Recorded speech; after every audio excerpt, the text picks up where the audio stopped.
Assalamualaikum warahmatullahi wabarakatuh. Hari ini kita belajar tentang aturan sinus dan aturan kosinus. Tapi sebelum kita masuk materi tentang aturan sinus dan aturan kosinus, kita juga perlu mengingat beberapa materi yang lalu di konsep SD atau mungkin SMP yang terpakai hari ini.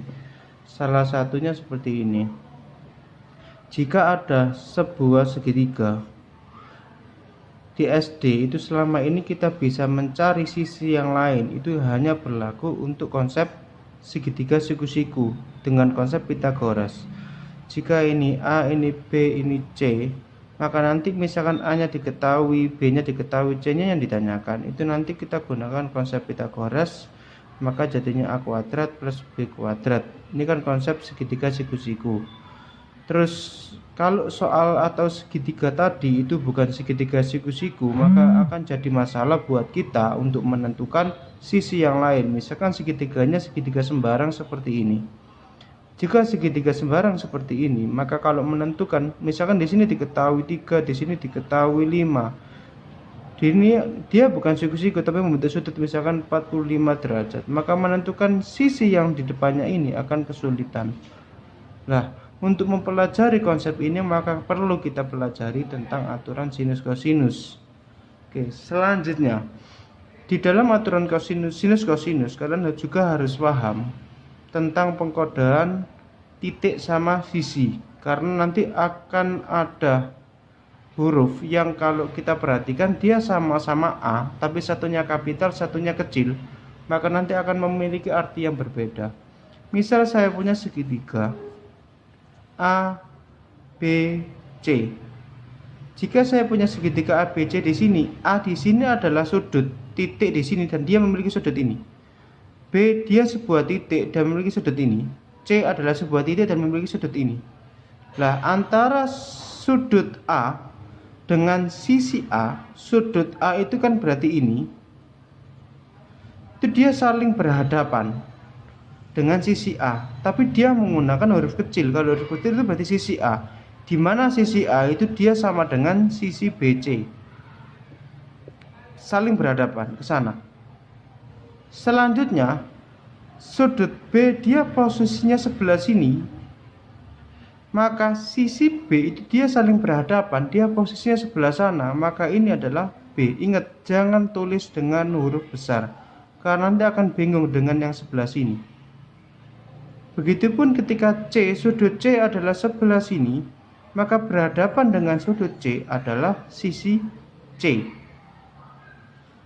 Bisa juga nanti gambarnya adalah segitiga tumpul. Jika gambarnya berubah segitiga tumpul, ini A, ini B, ini C, maka kita perhatikan A itu berhadapannya bukan sebelah sini sama sebelah sini. Ini dia bersebelahan, berhadapannya dengan sebelah sana. Maka ini adalah sisi A. B dengan yang sebelah sini sama sebelah sini dia bersebelahan, dia berhadapan dengan sisi B, berarti B nya sebelah sini. Sudut C itu di sini posisinya, berarti dia berhadapan ke sana, maka ini adalah sisi C. Ini sangat penting karena selanjutnya aturan sinus kosinus menggunakan konsep-konsep ini. Tambahan lagi, di dalam pelajaran mungkin di SMP dulu diajarkan besar sudut segitiga. Di sini kalau dijumlahkan, jumlahnya adalah 180 derajat. Maka nanti perlu kita pelajari jika ada sebuah segitiga, di sini besarnya adalah 60, di sini besarnya 70, maka tentukan besar sudutnya sebelah sini. Berarti kita cari jumlahnya kan 180. Berarti 180 dikurangi ini sama ini, nanti akan dapat ini. Berarti 180 dikurangi 130. Dari mana 130 jumlahnya ini? Hasilnya adalah 50. Berarti di sini 50. Karena nanti ada beberapa yang tidak diketahui besar sudutnya. Misalkan ada soal yang lain. Di sini dia 30, di sini dia 20. Maka tentukan yang sebelah sini. Berarti tinggal kita tentukan 180 dikurangi, ini jumlahnya kan 50, berarti 50. Maka besar sudut yang sebelah sini, kalau ini misalkan A, B, C, berarti sudut B itu sama dengan 180 dikurangi 50, 130. Di sini 130. Jadi untuk memperkuat, misalkan ini B, berarti sana sisi B. Misalkan ini PQR, maka P yang berhadapan dengan sebelah sana adalah sisi P, yang berhadapan dengan sana adalah sisi Q, dan berhadapan dengan sini adalah sisi R. Itu yang perlu dikuasai. Oke. Sekarang kita masuk konsep aturan sinus sama aturan kosinus. Dalam aturan sinus sama aturan kosinus, dia memiliki perbedaan.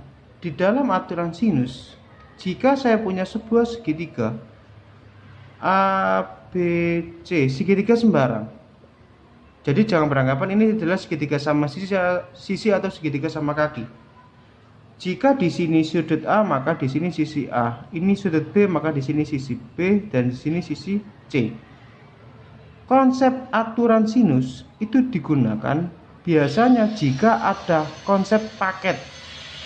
Misalkan sisi A dengan sudut A satu paket, sisi C dengan sudut C satu paket, sisi B dan sudut B satu paket. Di antara itu ada dua paket yang digunakan dan salah satunya ditanyakan. Berarti ketiganya diketahui. Misal A-nya diketahui, sudut A diketahui, sisi A diketahui, sudut C diketahui, sisi C ditanyakan. Ini satu paket, ini satu paket. Berarti nanti kita gunakan aturan sinus. Dan perlu kalian ketahui, nanti akan sangat banyak soal dari aturan sinus atau mungkin dari aturan kosinus yang dia tidak dikasih keterangan gambar. Berarti dia berupa soal cerita. Dan itu kalian harus buat segitiganya itu sendiri. Makanya jangan sampai keliru menaruh posisi dari yang diketahui tadi. Itu nanti akan sangat banyak soal yang seperti itu. Konsep aturan sinus itu seperti ini. Ini satu paket. Berarti kalau dimulai dari sisi A, itu berarti sisi A per sin A sama dengan sisi B per sin B sama dengan sisi C per sin C. Ini konsepnya. Saya kasih tanda dulu.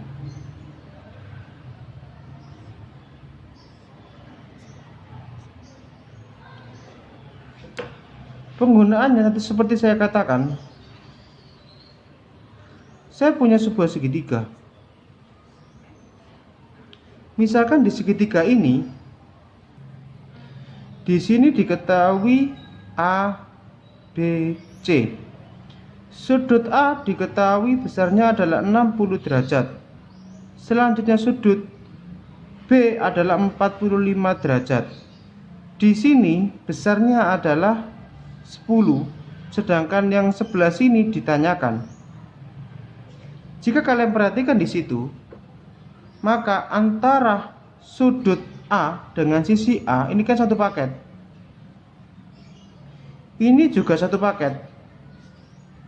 Ada salah satu yang ditanyakan, berarti kita gunakan aturan kosinus. Dalam penggunaan aturan kosinus, kalian boleh tanpa menggunakan rumus, kalian langsung gunakan saja konsep yang atas tadi. Konsepnya seperti ini. Dimulai dari sisi dulu. Berarti sisinya di sini kan 10 per sin 60 sama dengan, selanjutnya ini juga dimulai dari sisi dulu, X per sin 45. Kita gunakan aturan silang, perkalian silang, berarti X nya itu sama dengan 10 saya kalikan sin 45 dibagi, ini kan dikalikan dibagi ini, berarti dibagi dengan sin 60. 10 sin 45 kita ketahui nilainya setengah akar 2. Sin 60 nilainya adalah setengah akar 3. Ini kita sederhanakan, kita kalikan setengah, kita bagi setengah sama setengah. Selanjutnya dapatnya adalah 10 akar 2 per akar 3. Kalikan sekawannya, karena biasanya di pilihan ganda itu dia belum selesai. Kita munculkan akar 3 per akar 3, yang bawa akar 3 kali akar 3 nilainya adalah 3. 10 per 3 akar 2 kali akar 3 nilainya adalah 6. Itu kalau soal ada gambarnya. Soal yang kedua diketahui segitiga PQR dengan besar sudut B adalah 30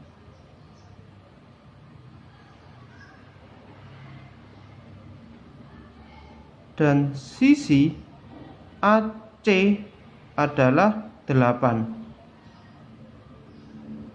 Tentukan, misalkan di sini si sudut A jika sisi BC adalah ini misalkan sentimeter, 8 akar 3 cm. Misalkan soalnya seperti ini. Nah, di soal ini itu dia tidak ada keterangan gambarnya. Maka kita harus menentukan segitiganya dulu. Kita buat di sini segitiga sembarang A, B, C. Selanjutnya sudut B kan di sini 30. Diketahui sisi AC berarti di sini 8. Sudut A adalah di sini belum diketahui. Sisi BC berarti di sini X. Dan sisi BC adalah 8 akar 3. Oke. Kalau kalian perhatikan, ini sama ini satu paket, ini sama ini satu paket. Oke, dimulai dari yang diketahui dua-duanya bisa. Berarti 8 per sin 30 sama dengan, dimulai dari sisi dulu, 8 akar 3 per, di sini saya kasih sin X. Maka untuk menentukan sin X nya, kita buat perkalian silangnya. Ini kali ini, ini kali ini. Berarti nanti ini kali ini dibagi ini. Berarti sama dengan 8 akar 3 dikalikan sin 30 per 8. Oke, kita tentukan di sini. 8 sama 8 kita sederhanakan. Berarti di sini ketemunya adalah sin 30 itu nilainya setengah. Akar 3 dikalikan setengah, berarti setengah akar 3. Karena di sini dia di keterangan, biasanya ada keterangannya dia siku-siku atau tumpul, atau segitiganya segitiga tumpul, atau dia segitiganya segitiga misalkan ada soal yang jadi bisa jadi soalnya tumpul. Karena kalau soalnya tumpul itu berarti segi sudut tadi itu di atasnya 180. Di atasnya 90. Kalau segitiganya lancip itu berarti dapat angkanya di bawahnya 90. Karena di sini mungkin saya kasih keterangan dia segitiga lancip, maka kita bisa tentukan, berarti kan dia di kuadran 1, X di kuadran 1 yang hasilnya setengah akar 3 adalah 60. Maka langsung kita tentukan X nya adalah 60. Itu kalau ada soal di mana tanpa gambar. Sekarang kita masuk aturan kosinus. Sebenarnya polanya hampir sama-sama diketahui bentuk yang seperti ini. Tapi nanti di soal akan berbeda yang muncul yang diketahui. Misal saya punya sebuah segitiga ABC. Ini adalah sisi A, ini sisi B, ini adalah sisi C. Konsep aturan kosinus itu saya sering menggunakan konsep jari. Jadi konsep jari di sini itu ini diketahui, sisi ini diketahui, dan sudut yang ngapit di sini diketahui. Biasanya mencari sisi yang di depannya. Kalaupun yang sebelah sini Berarti sisi ini diketahui, sudutnya diketahui, mencari yang sebelah sini. Ini yang sering terpakai. Kalaupun yang atas juga sama, itu yang sering saya gunakan.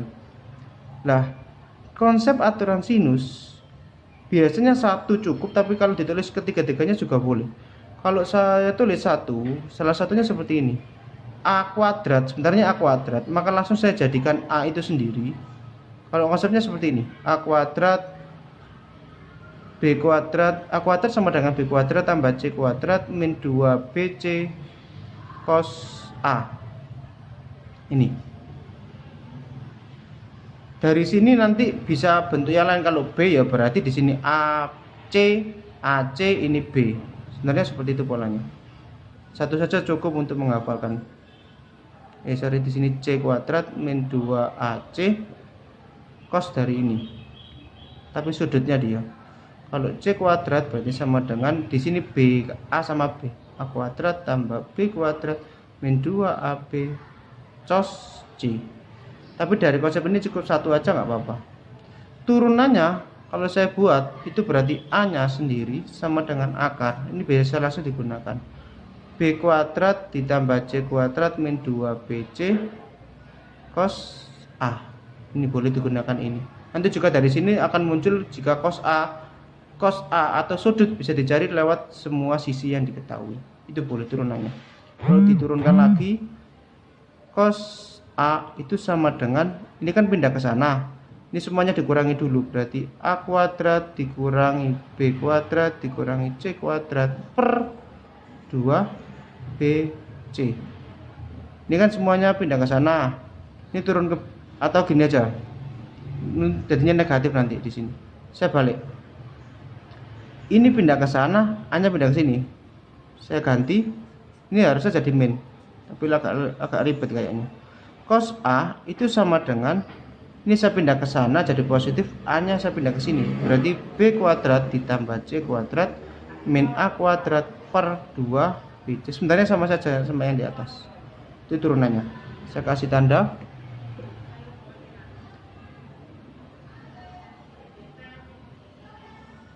Ini konsep dasarnya adalah ini. Tapi nanti turunannya bisa pakai ini. Oke. Ini saya kasih tanda juga.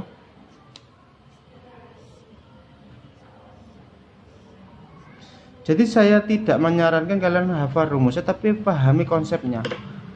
Soalnya misalkan seperti ini. Nomor 1, diketahui ada sebuah segitiga. Ini diketahui PQR. Di sini diketahui 120 derajat.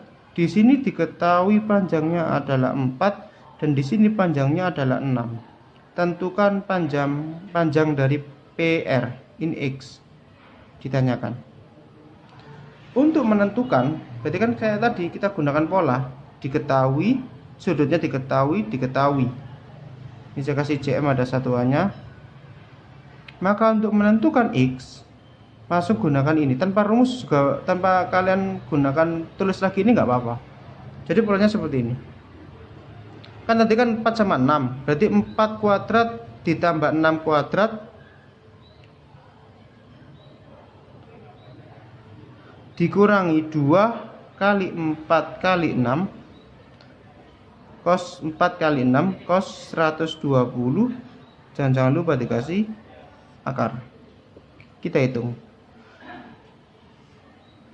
16 tambah 36 dikurangi 8 kali 6 itu 48 cos 120, dia di kuadran 2 itu dia negatif. 180 dikurangi berapa hasilnya? 160, atau 160 dikurangi 160 kan 60. Cos 60 itu nilainya setengah. Jadi di sini akar 3452 ditambah, karena negatif kali negatif hasilnya positif.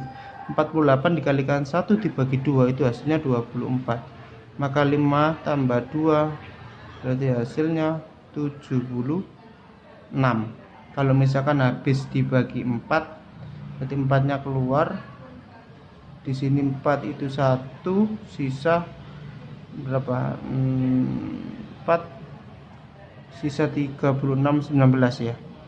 Jadi akar dari 4 itu 2 akar 19. Ini adalah panjang dari sisi PR atau X tadi. Tuh. Kalau ada soal cerita polanya sama, berarti kita munculkan segitiganya. Jadi misalkan diketahui segitiga ABC dengan ini tadi kenapa PQR harusnya ABC ya, ABC sorry ini ABC kan harusnya ABC, ini juga ABC dengan sisi AB adalah, contoh di sini saya kasih keterangan 8, sisi BC adalah 4 dan sudut B adalah 45 derajat. Tentukan sisi misalkan AC. Ada soal seperti itu. Diketahui ada sebuah segitiga ABC, berarti saya buat segitiga ABC dengan sisi AB sebelah sini itu 8, sisi BC sebelah sini berarti dia 4, dan sudut yang dibentuk ini CM ya tadi ya, sudah dibentuk adalah 45 derajat. Berarti di sini 45. Mencari sisi yang di depannya. Berarti gini kan? Berarti kalau kita lihat perhatikan, berarti di depannya sebelah sana itu dia di sini X. Sudah, konsepnya tadi kita gunakan. Kalau sebelah sini berarti 4 kuadrat ditambah 8 kuadrat dikurangi 2 AB, berarti 4 kali 8 kan gitu. Berarti X kita kasih akar langsung juga boleh. 4 kuadrat ditambah 8 kuadrat dikurangi 2 kali 4 kali 8, cos sudut yang dibentuk adalah 45 derajat. 4 kuadrat itu 16 ditambah 64 min 2 kali 4 itu 8 kali 8 itu juga 64, cos 45 itu setengah akar 2. Ini kalau kita jumlahkan 100, 64 kita kalikan 1 bagi 2 itu hasilnya adalah 32 akar 2. Seperti ini aja boleh, kalau disederhanakan itu 4 kita keluarkan, jadi akar 4 25 dikurangi dibagi 4 kan hasilnya 8 akar 2, maka jadinya 25 dikurangi 8 akar 2. Itu kalau menentukan sisi X ini CM. Oke, itu saja mungkin aturan sinus kosinus dari saya. Saya akhiri. Assalamualaikum warahmatullahi wabarakatuh.